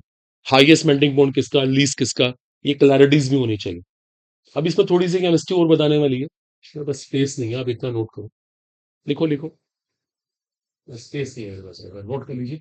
अभी देखते हैं, तो हाईएस्ट मेल्टिंग पॉइंट किसका, लीस्ट मेल्टिंग पॉइंट किसका, ये सब क्लैरिटीज होनी चाहिए। और घर जाके ना इनको अप्लाई करें, नेचर है। अगर आप एक काम करें, गलत हो गया ना एक बार दो बार, ऑटोमेटिकली फिर आपको याद रहेगा मैंने गलती की। लेकिन वो गलती नहीं करेगा, जैसे इंडिया वर्ल्ड कप में हार गया था ना फाइनल में, वनडे में, तो इंडिया ना उससे पहले कभी किसी मैच में हारा ही नहीं था। ये पूरा आर्टिकल आया था। ऑस्ट्रेलिया उससे पहले हार चुका, तो ऑस्ट्रेलिया ने अपनी चीजों को इंप्रूव किया, उसने इंडिया को फाइनल में हरा दिया। इंडिया ने शुरू से मिस्टेक ही नहीं करी, इसलिए इंडिया फाइनल में हारी।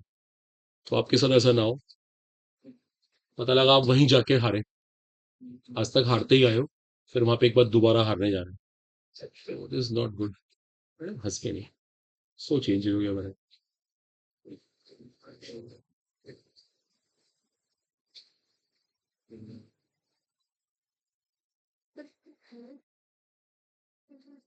या तो हाईएस्ट मेल्टिंग पॉइंट किसका है, लीस्ट मेल्टिंग पॉइंट किसका है, मेल्टिंग पॉइंट किसके ऊपर डिपेंड कर रहा है, प्रॉपर रीजन हमारे पास होना चाहिए। ठीक है, इसमें कोई फिल्म पट्टी। अभी को यहाँ पे एक इंपॉर्टेंट चीज और है, एक इंपॉर्टेंट डिस्कशन का मैटर और है, देखो बहुत सरप्राइज अपने अभी पॉइंट है, इसको वो राइज करेंगे जरूर। चलिए बच्चे आए अगले स्टेप पे। बस देखिए, काम की बात ज्यादा लिखनी होती, अननेसेसरी बातें मत नोट किया करो।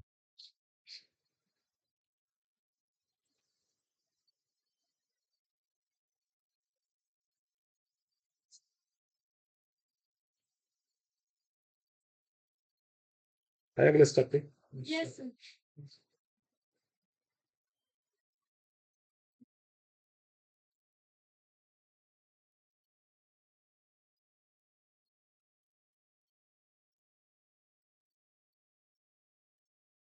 ओके, अब कर रहा हूँ, ठीक है, डन है।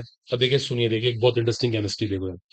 देखो आप खुद सोच के बताना, और रॉन्ग होने के पूरे पूरे चांसेस भी रहते हैं, जरा ध्यान देना।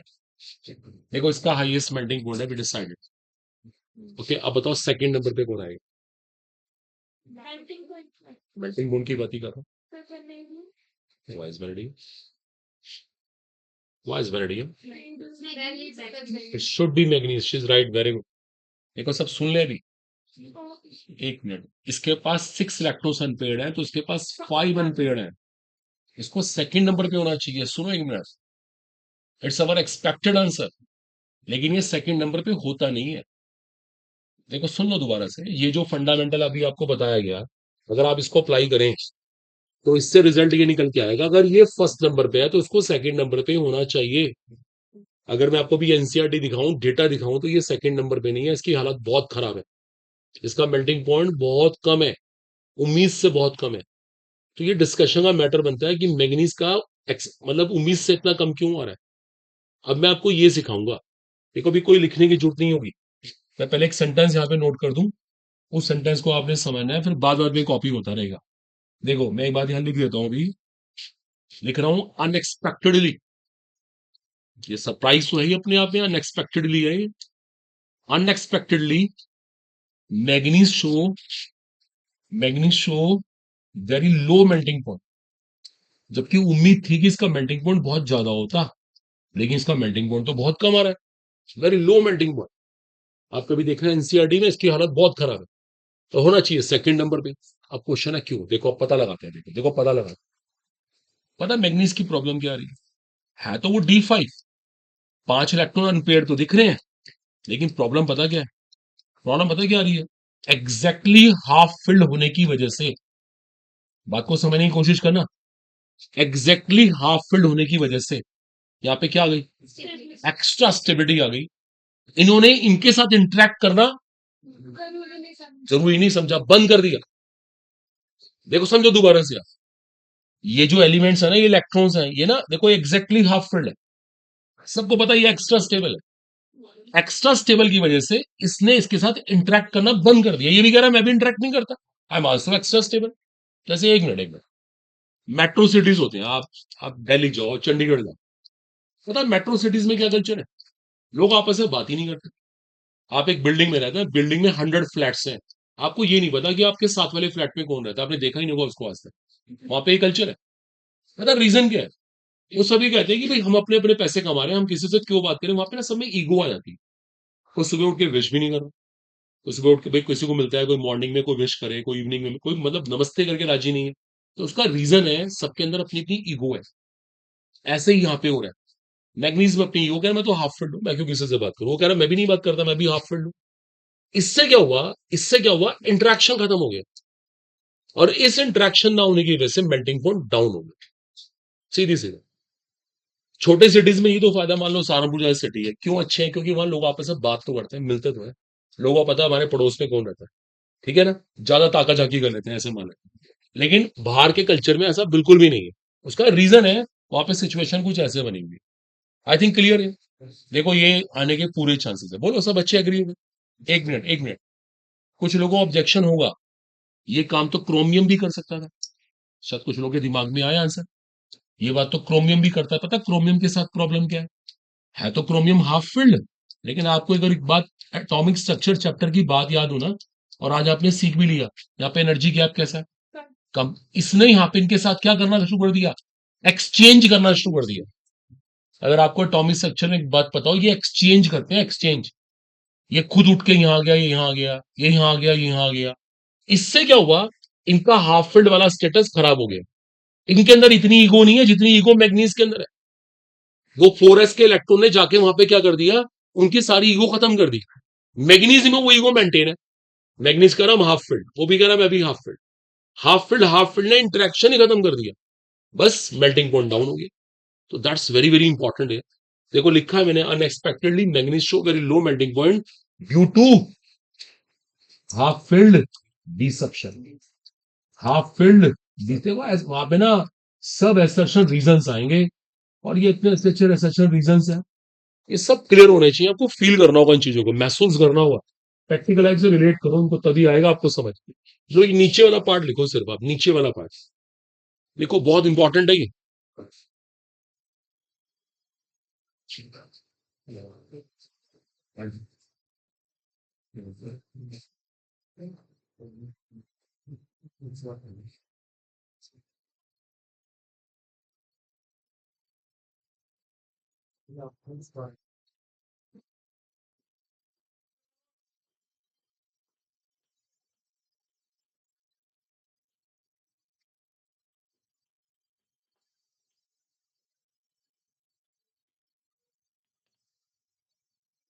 ठीक है,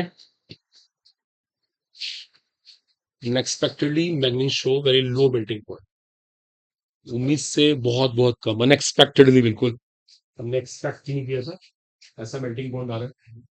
तो वही बात है ना, अगर आप सहारनपुर से कहीं बाहर शिफ्ट हो जाए मेट्रो कल्चर, तो आप बोलोगे मेरा मन ही नहीं लगा, ये तो बिल्कुल यहाँ पे एनवायरमेंट ही समझ नहीं आ रहा। ऐसी मैग्नीज के साथ में उसके हाफ फील्ड होने की वजह से, वो जो हाफ फील्ड हो गया ना, उसको एक्स्ट्रा स्टेबिलिटी मिल गई, इससे उसका एटम एटम के बीच में इंटरेक्शन खत्म हो गया, इंटरेक्शन डेवलप ही नहीं हुआ, due to half field डिसप्शन।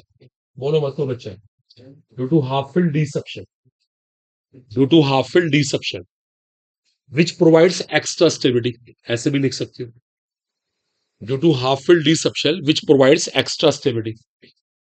which provides extra stability. Hello. Hello. It provides extra stability. का इसको read कर लेना थोड़ा सा एक part ना. Melting which provides extra stability.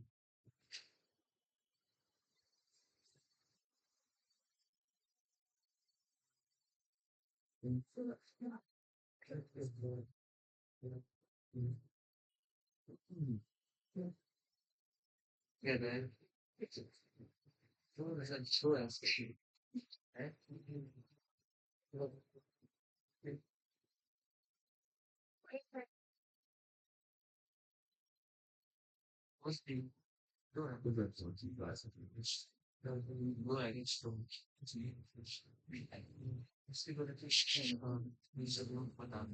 बच्चे बातें नहीं बिल्कुल बोलो मत. ध्यान दो यहाँ पे सब लोग. अब क्लियर हो गया सबको. तो मेल्टिंग पॉइंट कम होने का रीजन पता लग गया. ठीक है. तो ये सब क्लैरिटीज होनी चाहिए हम सबको ना. वही देखो इसको अप्लाई करना होगा. देखो मैं एक काम और करता हूँ. अगर एनसीईआरटी में मेल्टिंग पॉइंट है ना तो आपको उसकी पूरा इसका ऑर्डर लिखवा देते हैं. अगर मेल्टिंग पॉइंट दे रखा होगा तो उसका ऑर्डर लिखवा देंगे. आपको फिर डाउट नहीं होगा. नहीं यार डिस्कस नहीं हुआ. मेल्टिंग पॉइंट के बारे में कुछ नहीं है. मैंने चलो लीव इट. छोड़ दो उसको भी. इतना ही काफी है बस. Highest melting point, lowest melting point, ये क्लैरिटी होनी चाहिए. और मैग्नीज का मेल्टिंग पॉइंट तो बहुत कम है. उम्मीद से बहुत कम है. ओके. तो इसको मैं ड्रॉप कर रहा हूँ. ये फिनिश हो गया. नेक्स्ट है इसके बाद. Next important heading is after melting point इसको लिया. इसको डेंसिटी. कुछ लोग फिर बोल रहे हैं पीछे बॉयज बात ना करके नोट करो. यहाँ पे डेंसिटी, इसको हिंदी में घनत्व कहते हैं. Density well known word. The घनत्व इसको बोलते हैं हिंदी में. Well known density is mass upon volume. Mass upon volume. चलो आप पहले मेरे को ना सोच के बताओ. वन वर्ड में आंसर दो. इनकी डेंसिटी कैसी होती है, हाई या लो? हाई होनी चाहिए. चलो गुड, सही बात है. डेंसिटी हाई है. अच्छा, हाई डेंसिटी होने के पीछे रीजन क्या है? मास नहीं मैडम, मास का इशू नहीं है. ऐसे तो और भी मैटर्स होती हैं. मेन है फोर्सेस क्या हो रही हैं, स्ट्रॉन्ग. तो वॉल्यूम क्या हो रहा है, कम. डेंसिटी हो रही है हाई. दिखेगा कोई बच्चा नहीं बिल्कुल भी. वही रीजन है. अगर डेंसिटी को हाई कर रहा है तो कौन कर रहा है? It is due to strong inter atomic forces. ठीक है. सुनते रहिए. अभी अभी अभी हमने थ्योरी पढ़ी ना, वो यहाँ पे अप्लाई हो जाएगी. Strong inter atomic forces. Forces strong हो रही है. स्ट्रॉन्ग फोर्स से वॉल्यूम कम कर दिया. वॉल्यूम कम होती है डेंसिटी बढ़ गई. लिखने की जरूरत नहीं होगी. बोलो सबको आया समझ? रीजन वही रहेगा. और एक और बात है, ये फोर्सेस स्ट्रॉन्ग कौन कर रहा है? Number of unpaired electrons. बात घूम फिर के दोबारा से वहीं पर आ जाती है. अंडरस्टैंडिंग बनी है. अब देखो यहाँ पर ना, देखो थोड़ी सी प्रॉब्लम है. अब यहाँ पे ना कोई क्लियर थ्योरी नहीं चलती. वैसे तो हमने वॉल्यूम का रोल माना. एक बच्चे ने बोले मास का भी रोल होता है. फैक्टर मास का भी रोल है. डेंसिटी तो मास के भी डायरेक्टली प्रोपोर्शनल है. अब देखिए यहाँ के ना थोड़ा सा हमें ना लर्न करना पड़ेगा. याद करने वाली केमिस्ट्री. अब मैं आपको बताता हूँ हाईएस्ट डेंसिटी किसकी है, लोवेस्ट किसकी है, बता देता हूँ. अब देखो ये ना याद करना पड़ेगा. मतलब यहाँ आके हमको रीजन नहीं बना सकते. कुछ बातों का एक्सप्लेनेशन मैं दे दूंगा, लेकिन कहीं आके तो मैं भी हेल्पलेस हो जाऊंगा. जैसे लोवेस्ट डेंसिटी की बात करूं, लोवेस्ट में मैं कमेंट कर सकता हूँ. लोवेस्ट डेंसिटी जिंक की होनी चाहिए. उसके पीछे कॉज है. जिंक के साथ क्या प्रॉब्लम है? इलेक्ट्रॉन अनपेयर्ड बिल्कुल नहीं थे. एक्सपेक्टेड है, मैं भी देख लेता हूँ. देखो उसको चेक करना पड़ेगा. एक बार इससे कंफर्म करने की जरूरत है. देखो जो डेंसिटी हाईएस्ट है ना बुक के अकॉर्डिंग, देखो हाईएस्ट डेंसिटी दो एलिमेंट्स की आ रही है. दोनों की बराबर है. एक तो है कॉपर और एक है निकल. बोले ना कोई स्टूडेंट. देखो इन दोनों की डेंसिटी इक्वल है. याद करने वाली केमिस्ट्री. कोई बहुत अच्छा रीजन नहीं बन सकता. कोई ऐसे स्टेट केमिस्ट्री नहीं है. कॉपर निकल की हाईएस्ट है. और देखिए लोवेस्ट में ना अभी जिंक की लोवेस्ट नहीं है. जो लोवेस्ट यहाँ पे आ रही है वो आ रही है स्कैंडियम 3.43. देखो याद, देखो ये ना आंसर एक्सपेक्टेड किया लेकिन उल्टा आंसर आ गया. तो ये आपको थोड़ा सा लर्न करना पड़ेगा. याद करने वाला पार्ट आ गया ज्यादा आज. तो इसको प्लीज इंक्लूड करें, आप नोट कर लें. कोई स्टेट कॉन्सेप्ट नहीं बना सकते ना. कहते हैं हेल्पलेस है, कोई भी कुछ नहीं कर पाएगा. सबको याद करना पड़ता है. लेकिन ये सब टेस्ट सीरीज में आती है. तभी तो कहते हैं टाइमली सिलेबस पूरा करके प्रैक्टिस करके रिवीजन भी करा जाते हैं. जब तक आप 3 बार रिवाइज नहीं करेंगे ना, आप सिलेक्शन की रेस में नहीं आएंगे. एटलीस्ट 3 टाइम्स आपको रिवीजन चाहिए. ये सारी बुक्स एक एक क्लियर होनी चाहिए. फिर होप बनती है कि हाँ उम्मीद है हो जाएगा. गारंटी तब भी नहीं. अब आप देख लो, जो सिलेबस पूरा करके 3 बार रिवीजन करने के कैपेसिटी रखता है वो सिलेक्ट होगा। ये फैक्ट है, लोग कोटा वोटा में पढ़ते हैं ना, वो सिलेबस पूरा करके रिवीजन में लगे हुए हैं। वो रिवीजन करना अभी शुरू कर दिया, और वो इन 6 महीने में 4 बार क्या 10 बार रिवीजन कर डालेंगे। बोलेंगे हमें एक चीज रट्टी पड़ी है, सब तो 720 आउट ऑफ 720 आते हैं। तो बहुत एक स्ट्रेटेजी से एग्जाम होता है, कंपटीशन क्रैक करने का मेथड है।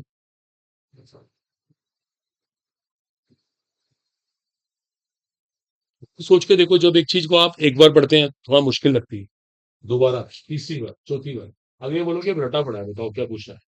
याद करो जो बोर्ड एग्जाम देते थे, कभी क्वार्टरली एग्जाम हो रहे हैं, कभी हाफ ईयरली हो रहे हैं, फाइनल, वो चीज बार बार रट जाती थी। फाइनल तक तो टेंशन ही नहीं थी। तो एग्जैक्टली यहाँ पर है, वही सब फंडामेंटल चलते हैं, वही सब चीजें। अब ये याद करना है, देखो आज इसको ढंग से बॉक्स में हाईलाइट कर लो, बिल्कुल रटने वाली केमिस्ट्री।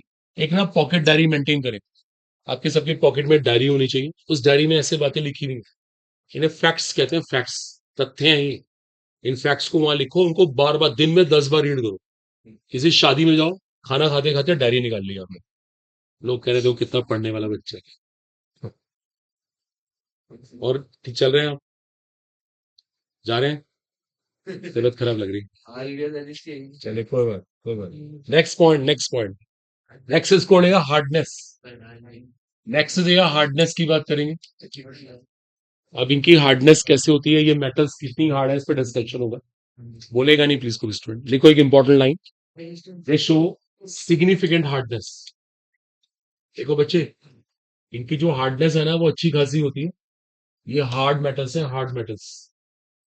ओके, और फिर से वही स्टोरी है, अगर हम हाईएस्ट की बात करें, मैक्सिमम हार्डनेस की बात करें, तो मैक्सिमम हार्डनेस हम क्रोमियम से एक्सपेक्ट कर रहे हैं। और जो मिनिमम हार्डनेस है ना, वो किसके अंदर मिलेगी हमें, जिंक। ओके, इसको प्लीज इंक्लूड कर लें। मैक्सिमम हार्डनेस क्रोमियम और मिनिमम हार्डनेस जिंक। आपको पता है जिंक बेसिकली सॉफ्ट एलिमेंट है। ये एनसीईआरटी में कॉन्सेप्चुअल क्वेश्चन है, zinc is said to be soft element. बताओ जिंक को सॉफ्ट किसने बनाया, इसमें सारे के सारे इलेक्ट्रॉन्स पेयर्ड थे, फोर्सेस बहुत वीक थी, करेक्ट है, कोई बात है, फोर्सेस बहुत वीक थी, नेचुरल सी बात है, वो सॉफ्ट हो गया, वो उसमें हार्डनेस खत्म हो गई। तो रीजन वही रहेगा, इसको भी इंक्लूड कर लें सब लोग, ठीक है। तो हार्डनेस का भी रीजन यही है। तो हार्डनेस का लेक्चर हो गया, मेल्टिंग पॉइंट की बात कर ली, डेंसिटी की बात कर ली। नेक्स्ट,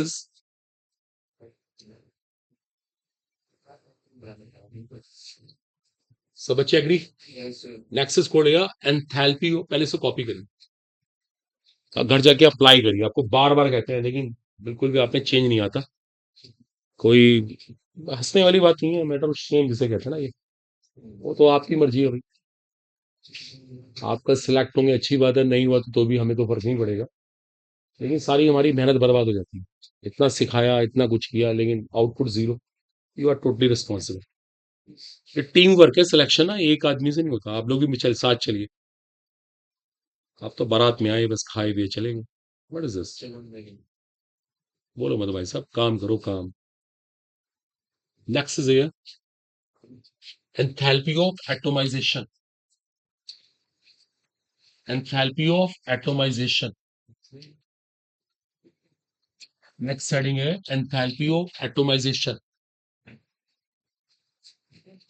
देखो सिखाते हैं एटोमाइजेशन क्या होता है। जैसे आपके पास कोई मेटल है, मेटल ना सॉलिड स्टेट में होती है, ठोस, आपको पता ही जनरली। अगर आप उसे गैसेस स्टेट में ले आए, क्या देखो सब बच्चे, इस स्टेप को बोलते हैं एटोमाइजेशन। इसको एटोमाइजेशन कहते हैं, ये एटोमाइजेशन हो रहा है। और आपको पता है ये एंडोथर्मिक प्रोसेस है, इसमें एनर्जी लगती है, ये ऐसे नहीं होगा, आपको यहाँ पे एनर्जी देनी पड़ेगी, तभी ये एटोमाइज होगा, अंडरस्टूड है, अभी कोई नोट मत करना। अब हो सकता है किसी केस में ज्यादा एनर्जी देनी पड़े, किसी केस में कम, फिर डिपेंड करता है फोर्सेस के ऊपर। जिसकी फोर्सेस स्ट्रॉन्ग है उसको एटोमाइज करना बहुत मुश्किल है, और जिसकी फोर्सेस वीक है उसको एटोमाइज करना आसान है। नो डाउट यार, इनकी एंथैल्पी ऑफ एटोमाइजेशन हाई होती है। फिर से वही बोलेंगे, एंथैल्पी ऑफ एटोमाइजेशन हाई होती है, रीजन वही रहेगा, high due to strong inter atomic forces. Reason वही रहेगा, देखो चाहे वो मेल्टिंग पॉइंट का है, चाहे वो डेंसिटी का है। आज का जो लेक्चर थोड़ा सा इस तरह से ही है। और अब देखो एक इंपॉर्टेंट बात, कि हाईएस्ट किसकी है, हाईएस्ट एंथैल्पी ऑफ एटोमाइजेशन किसकी है। देखो अब वही बात है, अगर हम नहीं वहां पे ना, पता क्या होता है, कितनी बार हमारा फंडामेंटल नहीं चल पाएगा, क्योंकि एक चीज के ऊपर बहुत सारे फैक्टर काम कर रहे होते हैं। उसके अंदर मास का भी रोल है, साइज का भी रोल है, सॉलिड स्टेट के अकॉर्डिंग उसकी पैकिंग कैसी हो रही है उसका भी रोल है। देखो अब ये मेरे को देखना पड़ता है, मजबूरी में यहाँ पे हेल्पलेस है। देखो जो हाईएस्ट एंथैल्पी ऑटोमाइजेशन बुक के अकॉर्डिंग है ना, ये आ रही है 515, 5 का 5 मतलब दैट इज वेनेडी है। देखो हाईएस्ट इसकी है। और अगर लोवेस्ट की बात करें, तो लोवेस्ट जो वैल्यू आ रही है दैट इज 126, ये जिंक की आ रही है, देखिए। तो एटलीस्ट आप ना हाईएस्ट लोवेस्ट वाला लर्न कर लीजिए, ये कॉपी कर लीजिए। फैक्चुअल चीजें हैं, इनको एक डायरी मेंटेन करो, इनको बार बार रीड करो, बार बार पढ़ना पड़ेगा इनको, तब देखो चीजों पे कमांड बनती है। ठीक है, इट्स ओके। वेनेडियम। देखिए देखिए, सुनिए सुनिए, हम क्या कर रहे हैं, हम तो एक चीज देख रहे हैं सिर्फ, फोर्सेस। वो फोर्सेस इटसेल्फ बहुत सारे फैक्टर पे डिपेंड कर रही है। आपने कहीं चैप्टर पढ़ा है सॉलिड स्टेट, उसके अंदर कैसे पैकिंग हो रही है, पैकिंग का भी रोल है, कोऑर्डिनेशन नंबर का भी रोल है, मास का भी रोल है, साइज का भी रोल है। आप समझ पा रहे हो ना, एक छोटी सी बात से नहीं होगा ना। वो ना बहुत सारे फैक्टर हैं, वो हमारे पास क्लियर, हमें नहीं पता, उसका क्लियर पिक्चर नहीं पता। हमारे पास कोई ऐसी थ्योरी नहीं है हम एकदम से कन्वे कर दें। ये पार्ट ऑफ डिस्कवरी मानो आप, ये पता लग ही नहीं पाएगा। एक एक चीज से रिसर्च करिए तो कंक्लूजन निकल के आएगा, अभी कुछ मालूम ही नहीं है। इसलिए बोला ये केमिस्ट्री फैक्चुअल है, इसको लर्न कर लो आप कभी कोई टेस्ट सीरीज करो, वहां पे क्वेश्चन मिलेंगे आप। ओके, ये सब चीजें आपको रियलाइज हो जाएंगी बात। चलो ये डिस्कशन पूरा हुआ, ठीक है। चलो बाकी हम नेक्स्ट क्लास में करते हैं, अभी आफ्टर सम टाइम, है ना। ओके, चलो कॉपी कर लिए, 10 मिनट का ब्रेक लेते हैं, उसके बाद देखते हैं।